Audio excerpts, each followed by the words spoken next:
ദൈവത്തിൻ്റെ അതിപരിശുദ്ധമായ നാമം വാഴ്ത്തപ്പെടുമാറാകട്ടെ. അനുഗ്രഹപ്രദമായ ഈ നല്ല നിമിഷത്തിനായിട്ട് നമുക്ക് ദൈവത്തെ നന്ദിയോടെ സ്തുതിക്കാം.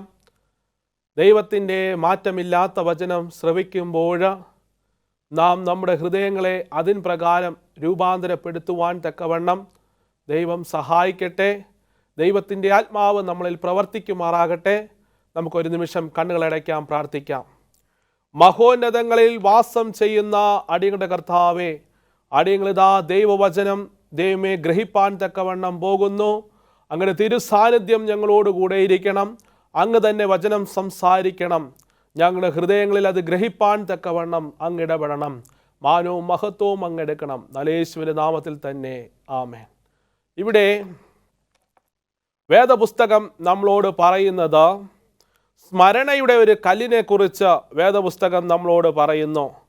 ദൈവത്തിൻ്റെ ശക്തിയെയും കരുതലിൻ്റെയും കുറിച്ച് ഒന്ന് ഓർമ്മപ്പെടുത്തുന്നതാണ് നാം ഇന്ന് ഈ വചനത്തിലൂടെ കേൾക്കുന്നത്.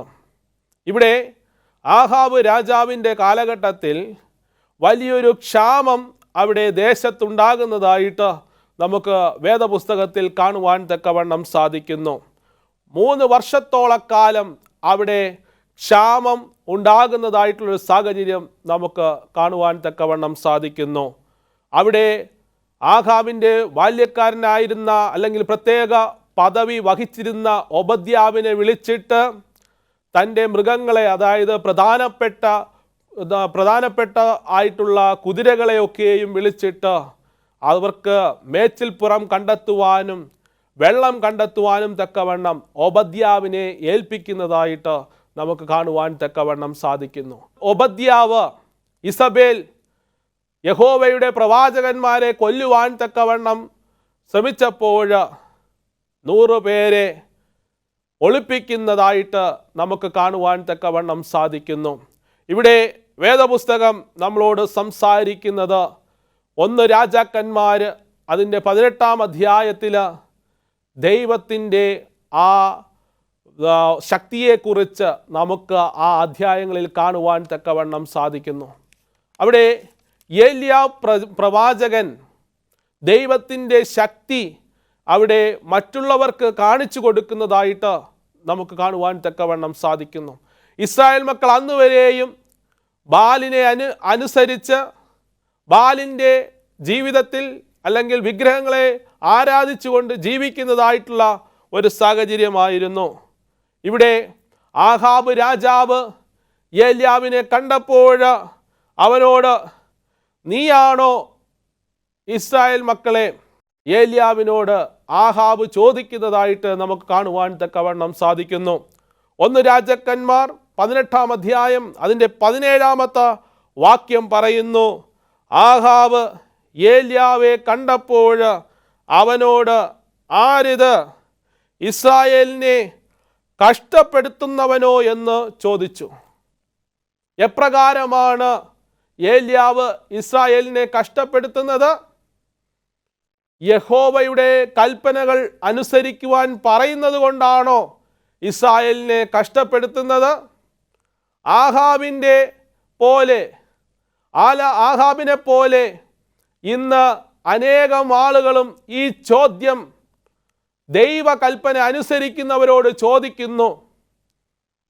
നിങ്ങൾ മറ്റുള്ളവരെ കഷ്ടപ്പെടുത്തുന്നവരാണോ എന്ന്. ദൈവത്തിൻ്റെ കൽപ്പന അനുസരിക്കുന്നത് കൊണ്ട് എന്ത് കഷ്ടമാണ് ജനങ്ങളുടെ ജീവിതത്തിൽ ഉണ്ടാകുന്നത്? എന്ത് പ്രയാസമാണ്, എന്ത് ബുദ്ധിമുട്ടാണ് ദൈവത്തിൻ്റെ കൽപ്പന അനുസരിക്കുന്നത് കൊണ്ട് ഉണ്ടാകുന്നത്? ദൈവത്തിൻ്റെ വചനവും ദൈവത്തിൻ്റെ കൽപ്പനയും അനുസരിച്ചാൽ തീർച്ചയായിട്ടും അവരുടെ ജീവിതത്തിൽ നന്മയല്ലാതെ മറ്റൊന്നുമല്ല ഉണ്ടാകുന്നത്. എപ്പോഴും നമ്മൾ ഓർത്തുകൊള്ളണം, ദൈവത്തിൻ്റെ കൽപ്പന അനുസരിക്കുമ്പോൾ ദൈവത്തിൻ്റെ അനുഗ്രഹം നമ്മുടെ ജീവിതങ്ങളിൽ ഉണ്ടാകും. ദൈവകൽപ്പനയും യേശുവിനുള്ള വിശ്വാസവും കാത്തു സൂക്ഷിക്കുന്ന വിശുദ്ധന്മാരുടെ സഹിഷ്ണുത കൊണ്ട് ഇവിടെ ആവശ്യമെന്ന് വേദപുസ്തകം നമ്മളോട് സംസാരിക്കുന്നു. അതുപോലെ തന്നെ ദൈവവചനത്തിലുടനീളം ദൈവകൽപ്പന അനുസരിക്കുന്നവർക്ക് അനുഗ്രഹങ്ങൾ പ്രാപിപ്പാൻ തക്കവണ്ണം സാധിക്കുമെന്ന് ദൈവം നമ്മെ ഓർമ്മപ്പെടുത്തിക്കൊണ്ടിരിക്കുന്നു. ഇവിടെ ആഹാബ് ഇപ്രകാരം ഒരു ചോദ്യം ചോദിച്ചപ്പോൾ അതിന് ഉത്തരമായിട്ട് ഏലിയാവ് പറഞ്ഞത് എന്താണ്? അതിന് അവൻ പറഞ്ഞത്, ഇസ്രായേലിനെ കഷ്ടപ്പെടുത്തുന്നത് ഞാനല്ല, നീയും നിന്റെ പിതൃഭവനവും അത്രേ. നിങ്ങൾ യഹോവയുടെ കൽപ്പനകൾ ഉപേക്ഷിക്കുകയും നീ ബാൽ വിഗ്രഹങ്ങളെ ചെന്ന് സേവിക്കുകയും ചെയ്യുന്നത് കൊണ്ട് തന്നെ. നീ യഹോവയുടെ കൽപ്പനകളെ ഉപേക്ഷിച്ച് ബാൽ വിഗ്രഹങ്ങളുടെ പുറകെ പോകുന്നത് കൊണ്ട് ഇസ്രായേൽ മക്കൾക്ക് കഷ്ടമുണ്ടാക്കുന്നത് നീ തന്നെയാണ് എന്ന് ആഹാബ് രാജാവിനോട് വളരെ ശക്തമായ രീതിയിൽ തന്നെയാണ് ഏലിയാവ് അവിടെ സംസാരിക്കുന്നത്. യഹോവയുടെ കൽപ്പനകൾ ഉപേക്ഷിച്ചാൽ നിന്റെ ജീവിതത്തിൽ ഉണ്ടാകുവാൻ പോകുന്ന ആ ദുഷ്കരമായിട്ടുള്ള അവസ്ഥയെക്കുറിച്ചാണ് ഏലിയാവ് അവിടെ സംസാരിക്കുന്നത്. ആഹാബ് രാജാവിനോട് പറയുക മാത്രമല്ല, ഏലിയാവ് 1 രാജാക്കന്മാർ 18-ാം അധ്യായത്തിൽ നമ്മൾ താഴോട്ട് വായിക്കുമ്പോൾ അവിടെ യഹോവയുടെ ശക്തിയെ കാണിച്ചു കൊടുക്കുന്നതായിട്ട് നമുക്ക് കാണുവാൻ തക്കവണ്ണം സാധിക്കുന്നു. ദൈവത്തിൻ്റെ കൽപ്പന അനുസരിക്കുകയും ദൈവവചനം നമ്മൾ സ്വായത്തമാക്കുകയും ചെയ്താൽ തീർച്ചയായിട്ടും നമ്മുടെ ജീവിതങ്ങളിൽ അനുഗ്രഹങ്ങൾ ഉണ്ടാകും. നാം ഇന്ന് ആരാധിക്കുന്ന വിഗ്രഹങ്ങളും അതുപോലെ തന്നെ മറ്റ് എന്ത് തന്നെയായിരുന്നാലും അത് ദൈവസന്നിധിയിൽ ഒന്നുമല്ല.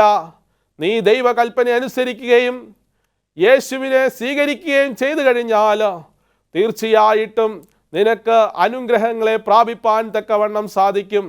നീ ദൈവത്തെക്കാൾ എന്തിനെ സ്നേഹിച്ചിരുന്നാലും, ദൈവത്തെക്കാൾ എന്താണ് നിനക്ക് പ്രാധാന്യമുള്ളതായിരുന്നാലും അത് വിഗ്രഹമാണ് എന്നാണ് വേദപുസ്തകം നമ്മളെ ഓർമ്മപ്പെടുത്തുന്നത്. അതുകൊണ്ട് നീ ദൈവത്തിൻ്റെ അരികിലേക്ക് കടന്നു വരണം. ഒരു ഓർമ്മയുടെ സ്മാരക കല്ലായിട്ട് ഈ 18-ാം അധ്യായത്തെ നമുക്ക് കാണുവാൻ തക്കവണ്ണം സാധിക്കുന്നു. അന്ന് ആ ദേശത്ത് ഒരേ ഒരു പ്രവാചകനായ യഹോവയുടെ പ്രവാചകനായിട്ട് ഏലിയാവ് മാത്രമേ ഉണ്ടായിരുന്നുള്ളൂ. എന്നാൽ ബാലിൻ്റെ പ്രവാചകന്മാർ അനേകമായിരുന്നു. അവർ ദുരുപദേശങ്ങളും വിഗ്രഹങ്ങളും കൊണ്ട് ഇസ്രായേൽ മക്കളെ വഴിതെറ്റിച്ചിരുന്നു. ദൈവകൽപ്പന ഉപേക്ഷിപ്പാൻ തക്കവണ്ണം ഇസ്രായേൽ മക്കളെ പ്രേരിപ്പിച്ചിരുന്നു. അങ്ങനെ ഇസ്രായേൽ മക്കൾ അപ്രകാരം ദൈവവചനം ഉപേക്ഷിക്കുകയും ദൈവകൽപ്പനകളെ ഉപേക്ഷിക്കുകയും ദൈവത്തിൻ്റെ വഴിയിൽ നിന്ന് വ്യതിചലിച്ച് മുന്നോട്ട് പോകുന്നതായിട്ടുള്ള ഒരവസ്ഥയിലൂടെയാണ് കടന്നു പോയിക്കൊണ്ടിരുന്നത്. എന്നാൽ അവിടെ ഒരു പരീക്ഷണം നമുക്ക് കാണുവാൻ തക്കവണ്ണം സാധിക്കുന്നു. ദൈവം അവിടെ മലയിൽ പ്രവർത്തിക്കുന്നതായിട്ട് നമുക്ക് കാണുവാൻ തക്കവണ്ണം സാധിക്കുന്നു. 1 രാജാക്കന്മാർ 18-ാം അധ്യായം 1 രാജാക്കന്മാർ 18-ാം അധ്യായം അതിൻ്റെ 31-ഉം 32-ഉം വാക്യങ്ങൾ എന്താ പറയുന്നത്? നിനക്ക് ഇസ്രായേൽ എന്ന് യഹോവയുടെ അരുളപ്പാട് ലഭിച്ചു. 12 ഗോത്രത്തിനൊത്തവണ്ണം കല്ലെടുത്തുകൊണ്ട് മുന്നോട്ട് പോകണമെന്ന് അവിടെ ഏലിയാവ് 12 കല്ലുകൾ എടുക്കുന്നതായിട്ട് നമുക്ക് കാണുവാൻ തക്കവണ്ണം സാധിക്കുന്നു. അവിടെ ഒരു യാഗം നടക്കുന്നതായിട്ട് നമുക്ക് കാണുവാൻ തക്കവണ്ണം സാധിക്കുന്നു. എന്ത് യാഗമാണ്? അവിടെ ബാലിൻ്റെ പ്രവാചകന്മാർ രാവിലെ മുതൽ വൈകുന്നേരം വരെയും അവർ ബാലിനോട് ആരാധിച്ച് ആ യാഗത്തെ അർപ്പിപ്പാൻ തക്കവണ്ണം ശ്രമിച്ചു. തീ ഇറക്കി അതിനെ ദഹിപ്പിച്ച് അർപ്പിപ്പാൻ തക്കവണ്ണം ശ്രമിച്ചു. പക്ഷേ ആ യാഗം നടക്കാതെ പോകുന്നതായിട്ട് നമുക്ക് കാണുവാൻ തക്കവണ്ണം സാധിക്കുന്നു. സ്വർഗത്തിൽ നിന്ന് ഒരു തീ പോലും ഇറങ്ങുന്നതായിട്ട് കാണുവാൻ തക്കവണ്ണം സാധിച്ചില്ല. ബാലിൻ്റെ പ്രവാചകന്മാർ ബാലിനോട് അപേക്ഷിച്ചു. അനേകം അവർ ശരീരങ്ങളിൽ മുറിവുകൾ ഉണ്ടാക്കി രക്തം അവിടെ ഒഴുക്കി, എന്നിട്ടും ബാല് പ്രസാദിച്ചില്ല. ഈ സമയത്ത് ഇസ്രായേലിൻ്റെ പ്രവാചകനായ ഏലിയാവ് അവരോട് ചോദിച്ചു, നിങ്ങളുടെ ബാല് ചിലപ്പോൾ ഉറങ്ങുകയായിരിക്കും, ചിലപ്പോൾ രാത്രിയിൽ അല്ലെങ്കിൽ യാത്രയിലായിരിക്കും. നിങ്ങൾ അവനോട് അപേക്ഷിപ്പാൻ തക്കവണ്ണം പരിഹസിച്ചു കൊണ്ടിരുന്നു. എന്നാൽ അവർ ആ യാഗവസ്തുവിനെ സ്വർഗത്തിൽ നിന്ന് തീയിറക്കി അതിനെ ദഹിപ്പിക്കുവാൻ തക്കവണ്ണം ബാലിനോട് അപേക്ഷിച്ചു കൊണ്ടിരുന്നു. പക്ഷേ അത് നടക്കാത്തതായിട്ടൊരു സ്ഥിതിവിശേഷം നമുക്ക് കാണുവാൻ തക്കവണ്ണം സാധിക്കുന്നു. എന്നാൽ അവരുടെ സമയമൊക്കെയും കഴിഞ്ഞ് അവർ തളർന്നപ്പോൾ ഏലിയാവ് 12 കല്ലുകൾ എടുത്തു. ഇസ്രായേൽ ഗോത്രത്തെ പ്രതിനിധാനം ചെയ്യുന്ന 12 കല്ലുകൾ എടുത്തിട്ട് അവൻ അവിടെ ഒരു യാഗം അല്ലെങ്കിൽ യാഗപീഠമുണ്ടാക്കി, അതിൽ വെള്ളമൊഴിച്ചു. അതുപോലെ തന്നെ അവിടെ ചുറ്റും ഒരു തോടുണ്ടാക്കി. ആ തോടിൽ മുഴുവനും വെള്ളമൊഴിച്ചിട്ട് ദൈവത്തോട് അപേക്ഷിക്കുന്ന ഏലിയാ പ്രവാചകനെ നമുക്ക് കാണുവാൻ തക്കവണ്ണം സാധിക്കുന്നു. ദൈവത്തോട് അപേക്ഷിച്ചപ്പോൾ ഉയരത്തിൽ നിന്ന് ദൈവം അവിടെ പ്രവർത്തിക്കുന്നതായിട്ട്, ദൈവം അവൻ്റെ ശക്തിയെ പ്രവർത്തിച്ച് കാണിക്കുന്നതായിട്ട് നമുക്ക് കാണുവാൻ തക്കവണ്ണം സാധിക്കുന്നു. സ്വർഗത്തിൽ നിന്ന് തീ ഇറങ്ങി ആ കാളക്കുട്ടിയെ അവിടെ ദഹിപ്പിച്ച് യാഗം ദൈവം കഴിക്കുന്നതായിട്ട് അല്ലെങ്കിൽ ദൈവം ഏറ്റെടുക്കുന്നതായിട്ട് കാണുവാൻ തക്കവണ്ണം സാധിക്കുന്നു. 1 രാജാക്കന്മാർ 18-ാം അധ്യായം അതിൻ്റെ 38-ഉം 39-ഉം വാക്യങ്ങൾ വായിക്കുമ്പോൾ, ഉടനെ യഹോവയുടെ തീ ഇറങ്ങി ഹോമയാഗവും വിറകും മണ്ണും തോട്ടിലെ വെള്ളവും വറ്റിച്ചു കളഞ്ഞു. ജനം കമിഴ്ന്നു വീണു, യഹോവ തന്നെ ദൈവമെന്ന് പറഞ്ഞു. അന്ന് വരെയും ബാലിൻ്റെ വിഗ്രഹങ്ങളെ ആരാധിച്ചു വന്നതായിട്ടുള്ള ജനങ്ങളുടെ അവസ്ഥ എന്താണ്? അവർ യഹോവയുടെ മുൻപാകെ കമിഴ്ന്ന് വീണതായിട്ടുള്ളൊരവസ്ഥ. യഹോവ തന്നെ ദൈവമെന്ന് അവർ തിരിച്ചറിഞ്ഞതായിട്ടുള്ളൊരവസ്ഥ. എപ്രകാരമാണ് അത് തിരിച്ചറിഞ്ഞത്? ദൈവം സ്വർഗത്തിൽ നിന്ന് തീയിറക്കുകയും ദൈവം സ്വർഗത്തിൽ നിന്ന് തീയിറക്കി ആ യാഗത്തെ ദഹിപ്പിക്കുന്നതായിട്ടുള്ളൊരവസ്ഥ അവർ കാണുകയും ദൈവത്തെ അവർ മനസ്സിലാക്കുകയും ചെയ്തു. പലരുടെയും അവസ്ഥ ഇപ്രകാരമാണ്. സ്വന്തം അനുഭവത്തിൽ വന്നെങ്കിൽ മാത്രമേ അവർ ദൈവത്തെ മനസ്സിലാക്കുകയുള്ളൂ. സ്വന്തം കണ്ണിൽ നേരിട്ട് കണ്ടെങ്കിൽ മാത്രമേ അവർ ദൈവത്തിൻ്റെ ശക്തിയെ മനസ്സിലാക്കുകയുള്ളൂ. ഇവിടെ വേദപുസ്തകം വളരെ വ്യക്തമായി ദൈവത്തിൻ്റെ വചനത്തെക്കുറിച്ച് നമ്മളോട് സംസാരിക്കുന്നു. ദൈവത്തിൻ്റെ അത്ഭുത പ്രവർത്തികളെക്കുറിച്ച് നമ്മളോട് സംസാരിക്കുന്നു. എന്നാൽ പലരും ഇന്ന് ഇസ്രായേൽ മക്കളെ പോലെയാണ്. ദൈവത്തെ മനസ്സിലാക്കാതെ, ദൈവത്തിൻ്റെ വചനത്തെ മനസ്സിലാക്കാതെ, ദൈവത്തിൻ്റെ ശക്തിയെ മനസ്സിലാക്കാതെ ഇന്ന് പലതിൻ്റെയും പുറകെ പോകുന്നതായിട്ടുള്ളൊരവസ്ഥ നമുക്കിന്ന് കാണുവാൻ തക്കവണ്ണം സാധിക്കുന്നു. എന്നെ കേൾക്കുന്ന ദൈവത്തിൻ്റെ ജനമേ, നാം മനസ്സിലാക്കണം. നാം ഒരു സ്മരണയുടെ കല്ല് നമ്മുടെ ഹൃദയത്തിൽ ഇപ്പോൾ തന്നെ നാട്ടണം. ഇവിടെ 1 രാജാക്കന്മാരുടെ പുസ്തകം 18-ാം അധ്യായത്തിൽ വളരെ വ്യക്തമായിട്ട് ഒരു ഓർമ്മയുടെ ഒരു കല്ലാണ് ദൈവം നമുക്ക് കാണിച്ചു തരുന്നത്. ക്ഷാമത്തിൻ്റെ അനുഭവത്തിലും അവിടെ ദൈവം അവിടെ സഹായിക്കുന്നതായിട്ട് നമുക്ക് കാണുവാൻ തക്കവണ്ണം സാധിക്കുന്നു. ഏലിയാവ് അപേക്ഷിച്ചപ്പോൾ ദൈവം സ്വർഗത്തിൽ നിന്ന് തീ ഇറക്കുകയും ആ യാഗത്തെ ദഹിപ്പിക്കുകയും ചെയ്തു.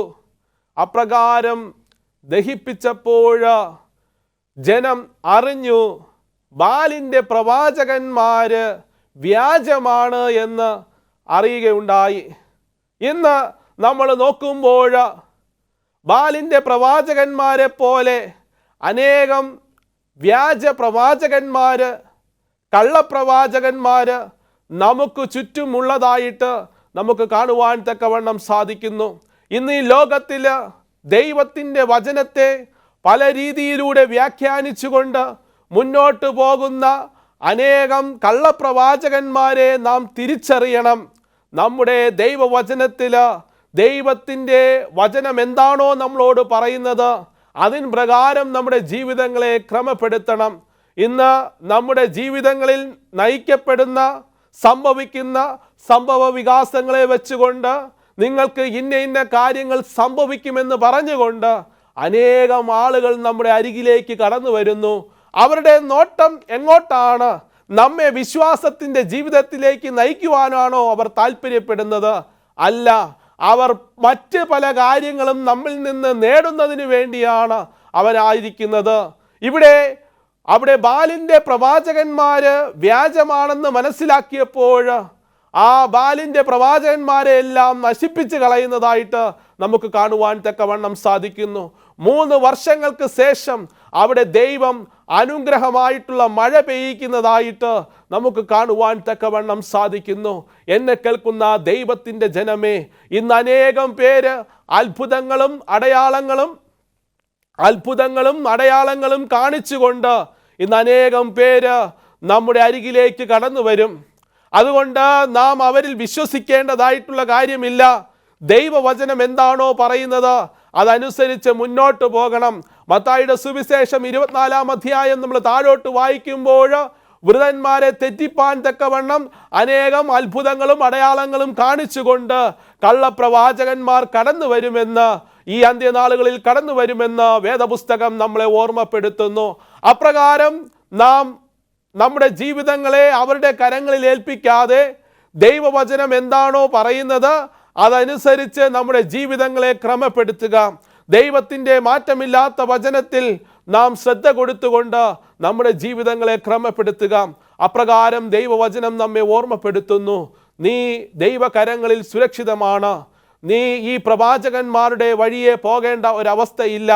നീ വിഗ്രഹങ്ങളുടെ പുറകെ പോകേണ്ടതായിട്ടുള്ളൊരവസ്ഥയില്ല. അപ്രകാരം അതിൻ്റെ പുറകെ പോകുകയാണ് എങ്കിൽ നാശത്തിൻ്റെതായിട്ടുള്ളൊരു പാതയിലൂടെയാണ് നാം സഞ്ചരിക്കുന്നത്. നാം 2 വള്ളത്തിൽ കാല് ചവിട്ടിക്കൊണ്ട് ഒരിക്കലും നമുക്ക് മുന്നോട്ട് പോകുവാൻ തക്കവണ്ണം സാധിക്കുകയില്ല.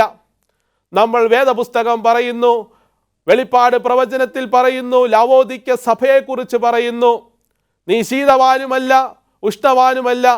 ശീതോഷ്ണവാനായിരുന്നാൽ ഞാൻ നിന്നെ വായിൽ നിന്ന് ഉമിഴ്ന്നു കളയും. നിന്റെ വിശ്വാസ ജീവിതത്തിൽ എല്ലാം അറിയാമെന്നുള്ള ഒരു മനോഭാവമാണ് നിന്റെ ജീവിതത്തിലുള്ളത്. അതെല്ലാം മാറ്റിവെച്ചുകൊണ്ട് നീ കണ്ണിന് ലേപനമായ പരിശുദ്ധാത്മാവിനെ പ്രാപിക്കണം. അപ്രകാരം പരിശുദ്ധാത്മാവിനെ കണ്ണിന് ലേപനമായിട്ട് നിന്റെ ജീവിതത്തിലുണ്ട് എങ്കിൽ തീർച്ചയായിട്ടും ദൈവത്തിൻ്റെ വഴി അറിഞ്ഞുകൊണ്ട് നിനക്ക് മുന്നോട്ട് ജീവിപ്പാൻ തക്കവണ്ണം സാധ്യമായി തീരും. യഥാർത്ഥത്തിൽ ആ സ്വർഗീയ കനാനിലേക്ക് നിനക്ക് പ്രവേശിപ്പാൻ തക്കവണ്ണം സാധ്യമായി തീരും. ഇവിടെ വേദപുസ്തകം നമ്മളോട് പറയുന്നു, അനേകം കള്ളപ്രവാചകന്മാർ ഇന്നീ ഭൂമിയിലുണ്ട്. അവർ വൃതന്മാരെ തെറ്റിപ്പാൻ തക്കവണ്ണം ആയിരിക്കുന്നു. വിശുദ്ധന്മാരെ ദൈവത്തിൽ നിന്ന് അകറ്റുവാൻ തക്കവണ്ണം ശ്രമിച്ചു കൊണ്ടിരിക്കുന്നു. എന്നാൽ അവരുടെ അവസ്ഥ എന്താണ്? അവസാനം കർത്താവ് വരുന്ന സമയത്ത് അവർ പറയും, കർത്താവേ, നിന്റെ നാമത്തിൽ ഞങ്ങൾ ഭൂതത്തെ പുറത്താക്കി, നിന്റെ നാമത്തിൽ അത്ഭുതങ്ങളും അടയാളങ്ങളും കാണിച്ചു എന്ന് പറയുമ്പോൾ ദൈവം പറയും, ഞാൻ നിങ്ങളെ ഒരു നാളും അറിഞ്ഞിട്ടില്ല എന്ന്. അധർമ്മം പ്രവർത്തിക്കുന്നവരെ എന്നെ വിട്ട് പോകുവാൻ തക്കവണ്ണം ദൈവം അവരോട് പറയുന്നതായിട്ടുള്ള സ്ഥിതിവിശേഷം. ഇന്ന് നമ്മുടെ അവസ്ഥ എന്താണ്? നാം ദൈവത്തിൻ്റെ വചനം അനുസരിച്ച് ജീവിക്കുന്ന പൈതങ്ങളാണോ? ദൈവത്തിൻ്റെ ശക്തി മനസ്സിലാക്കി ജീവിക്കുന്ന പൈതങ്ങളാണോ? നീ ദൈവത്തിൻ്റെ ശക്തിയെ തിരിച്ചറിയണമെന്നുണ്ട് എങ്കിൽ നീ 1 രാജാക്കന്മാർ 18-ാം അധ്യായം അത് താഴോട്ട് വായിക്കുമ്പോൾ സ്വർഗത്തിൽ നിന്ന് അഗ്നി ഇറക്കുന്ന ദൈവത്തെ നിനക്ക് കാണുവാൻ തക്കവണ്ണം സാധിക്കും. നീ കഴിക്കുന്ന പ്രാർത്ഥനകൾക്ക് ചെവിക്കൊണ്ടുകൊണ്ട് അതിന് ഉത്തരം നൽകുന്ന ദൈവം നിന്റെ കൂടെയുണ്ട്. ദൈവത്തിൻ്റെ ശക്തി നീ നിന്റെ ജീവിതത്തിൽ തിരിച്ചറിയുക. ദൈവത്തിൻ്റെ ശക്തിയെ നീ മനസ്സിലാക്കുക. അപ്രകാരം ദൈവത്തിൻ്റെ ശക്തിയെ മനസ്സിലാക്കിക്കൊണ്ട് ഇതൊരു സ്മാരക കല്ലായിട്ട് നിന്റെ ഹൃദയത്തിൽ സ്ഥാപിക്കുക. ദൈവം അത്ഭുതങ്ങളും അടയാളങ്ങളും നിന്റെ ജീവിതത്തിൽ കാണിക്കുക തന്നെ ചെയ്യും. ദൈവത്തിൻ്റെ മാറ്റമില്ലാത്ത വചനം നിന്നെ ഓർമ്മപ്പെടുത്തുന്നു. അപ്രകാരം നിന്റെ ജീവിതങ്ങളെ ക്രമപ്പെടുത്തുക. അപ്രകാരം നിന്റെ ജീവിതം ദൈവത്തിനായിട്ട് നീ സമർപ്പിക്കുക. അപ്രകാരമായിരിക്കുമ്പോൾ തീർച്ചയായിട്ടും ദൈവം നിന്നെ വഴി നടത്തും. ദൈവം നിന്നെ കരുതും. ദൈവം നിന്നെ അത്ഭുതകരമായി വഴി നടത്തി ദൈവം മുന്നോട്ട് നിന്നെ നയിക്കും. ഇവിടെ വേദപുസ്തകത്തിലുടനീളം നമ്മൾ കാണുന്നത് ദൈവത്തിൻ്റെ ശക്തി ദൈവത്തിൻ്റെ കുഞ്ഞുങ്ങളിലൂടെ പ്രവഹിക്കുന്നതായിട്ട് നമുക്ക് കാണുവാൻ തക്കവണ്ണം സാധിക്കുന്നു. ദൈവം ആ ശക്തിയിലൂടെ പ്രവർത്തിക്കുമ്പോൾ അതിൻ പ്രകാരം നമ്മുടെ ജീവിതങ്ങളെ ക്രമപ്പെടുത്തുക. നമ്മുടെ ജീവിതങ്ങൾ ദൈവത്തിന് വേണ്ടി സമർപ്പിക്കുന്ന ഒരനുഭവത്തിലേക്ക് നാം കടന്നു വരണം. താഴ്മയോടുകൂടെ പ്രാർത്ഥനയോടുകൂടെ നാം ദൈവകരങ്ങളിലായിരിക്കുന്ന ഒരനുഭവത്തിലേക്ക് കടന്നു വരണം. അങ്ങനെയാണ് തീർച്ചയായിട്ടും ഏലിയാവിൻ്റെ യാഗത്തെ ദൈവം സ്വീകരിച്ചതുപോലെ നിന്റെ പ്രാർത്ഥനയെയും ദൈവം സ്വീകരിക്കും. നിന്റെ യാചനകളെയും ദൈവം സ്വീകരിക്കും. സ്വർഗത്തിൽ നിന്ന് ഏലിയാവ് പ്രാർത്ഥിച്ചപ്പോൾ സ്വർഗത്തിൽ നിന്ന് അഗ്നി അയച്ച ദൈവം നിന്നെയും കരുതും. നിന്റെ പ്രാർത്ഥനകളെയും ദൈവം കേൾക്കും. നിന്റെ യാഗത്തെയും ദൈവം നോക്കിക്കൊണ്ട് ആവശ്യമായിട്ടുള്ള അനുഗ്രഹം നിനക്ക് നൽകുക തന്നെ ചെയ്യും. നീ ഭാരപ്പെടേണ്ട, നീ പ്രയാസപ്പെടേണ്ട. യേശുവിൻ്റെ അരികിലേക്ക് വാ. അന്ന് യേശു ഈ ഭൂമിയിലായിരുന്നപ്പോൾ, ഈ ലോകത്തിലൂടെ സഞ്ചരിച്ചപ്പോൾ, എവിടേക്ക് യേശു പോയിരുന്നാലും അനേകം ആളുകൾ അവൻ്റെ അരികിലേക്ക് ഓടി വന്നു. എന്തിനു വേണ്ടിയാണ്?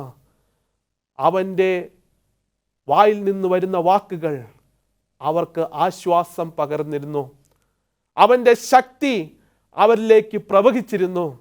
ഇന്ന് ദൈവത്തിൻ്റെ മാറ്റമില്ലാത്ത വചനം നമ്മൾ വായിക്കുമ്പോഴും ആ വചനത്തിൻ്റെ ശക്തി നമ്മളിലേക്ക് പ്രവഹിക്കണം.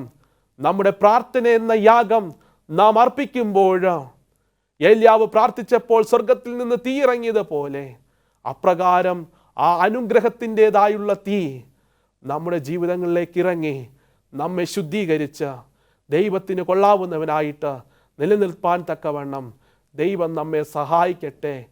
സ്മാരകത്തിൻ്റെതായിട്ടുള്ള ഈ കല്ല് നമ്മുടെ ഹൃദയങ്ങളിൽ സ്ഥാപിക്കാം. അപ്രകാരം ദൈവത്തിൻ്റെ ശക്തി നമ്മുടെ പ്രവൃത്തിയിലും നമ്മുടെ ചിന്തയിലും നമ്മുടെ ശരീരത്തിലും വ്യാപരിക്കട്ടെ. അപ്രകാരം ഒരു വ്യാപാര ശക്തി, പരിശുദ്ധാത്മാവിൻ്റെ ഒരു വ്യാപാര ശക്തി നമ്മുടെ ഹൃദയങ്ങളിൽ വ്യാപരിക്കട്ടെ എന്ന് പറഞ്ഞുകൊണ്ട് ഞാൻ എൻ്റെ വാക്കുകൾ ഉപസംഹരിക്കുന്നു. ദൈവം നമ്മെ ധാരാളമായി അനുഗ്രഹിക്കുമാറാകട്ടെ. ആമേൻ.